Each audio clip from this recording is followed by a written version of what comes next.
আসসালামু আলাইকুম, আমি আবু হাসনাত রাকিব। আজকের ভিডিওতে আমরা 18তম শিক্ষক নিবন্ধন পরীক্ষার ভাইবার যে ফলাফল ছিল এটা নিয়ে অ্যানালাইসিস করব। দেখেন, 18তম চূড়ান্ত ফলাফলের ভিতরে আমরা জানি 18তমতে মোট ভাইবা প্রার্থী ছিল 83,865 জন করে রাখছে। তবে আমরা জানি যে সবাই উপস্থিত হয় না, উপস্থিত প্রার্থী ছিল 81,209 জন। তাহলে এখানে বেশ কয়েকজন সংখ্যক প্রায় 2000 প্লাস স্টুডেন্ট উপস্থিত হয় নাই। উত্তীর্ণ প্রার্থী ছিল 60,521 জন। এখানেই মূল খেলটা। অলমোস্ট 20,688 জন ফেল করছে। বিশ্বাস করেন, দশম নিবন্ধন থেকে এই 17তম নিবন্ধন পর্যন্ত এত রেকর্ড সংখ্যক স্টুডেন্ট কখনোই ভাইভাতে ফেল করে নাই। প্রায় 74.52% পাস করছে, যেখানে পাশের হার থাকতো 90+, 90+ স্টুডেন্ট পাশও করতো। তাহলে প্রশ্ন হচ্ছে, আমাদের যে একটা প্রচলিত ধারণা ছিল যে এই নিবন্ধনে ভাইভাতে ফেল করে না, এটা হচ্ছে তার একটা বাস্তব প্রমাণ বা বাস্তবিক চিত্র যে নিবন্ধন ভাইভাতেও পেলের সংখ্যা থাকে।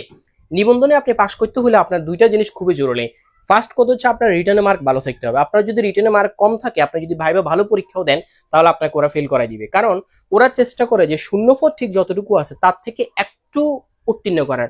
যেমন আমাদের 17তমতে 18তমতে আমরা এই ব্যবসা শিক্ষা থেকে আমরা 1705 জনকে আমাদের জন্য ভাইবাটা রাখছে।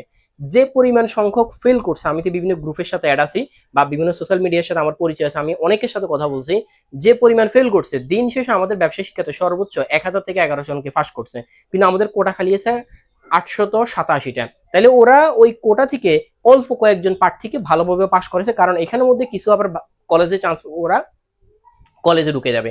বাকি সবাইকে ফেল করেছে। ফেলের কারণ কি হইতে পারে?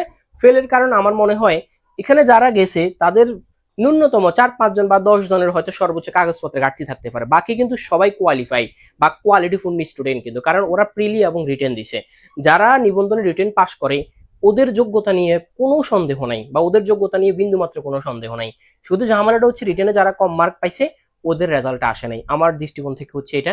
আর যারা হচ্ছে একেবারে বেসিক প্রশ্ন পারে না, আপনি অ্যাকাউন্টিং এর স্টুডেন্ট, আপনাকে যদি প্রশ্ন করে যে হিসাব বিজ্ঞানের জনককে, ওনার জন্মসাল কি, ওনার লেখা বইটা কি, এগুলো যদি আপনাকে জিজ্ঞাসা করে, আপনাকে যদি হিসাব বিজ্ঞানের বিভিন্ন পূর্ণরূপ জিজ্ঞাসা করে, আপনি যদি বলতে না পারেন, তাহলে আপনাকে ফেল করানোর একটা স্বাভাবিক ব্যাপার। এখন অনেক গ্রুপ অনেকে বলতেছে যে 5-6টা প্রশ্ন জিজ্ঞাসা করছে, সবগুলো পারছে, রিটেন পরীক্ষা নাকি ভালো হয়েছে, একদম মার্জিত পোশাক পরে গেছে, রেজাল্টও নাকি ভালো, তারপরে তার ফেল আসছে।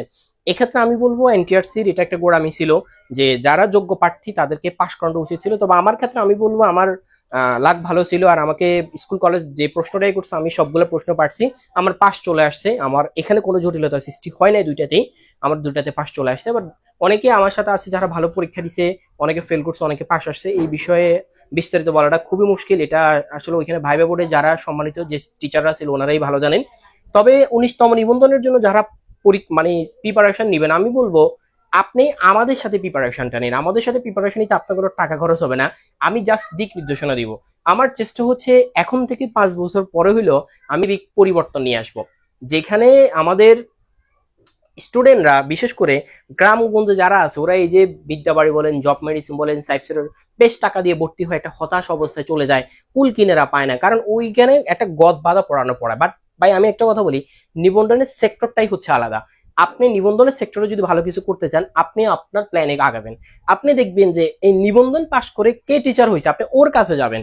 আপনি একজন বিসিএস ক্যাডার কাছে গেলে উনি আপনাকে গদ বাধা পড়ানো পড়াবো, উনি কখনো আপনাকে নিবন্ধন কেন্দ্রিক পড়াবে না। এটা মাথায় রেখে নিবন্ধনের প্রস্তুতিটা নেবেন।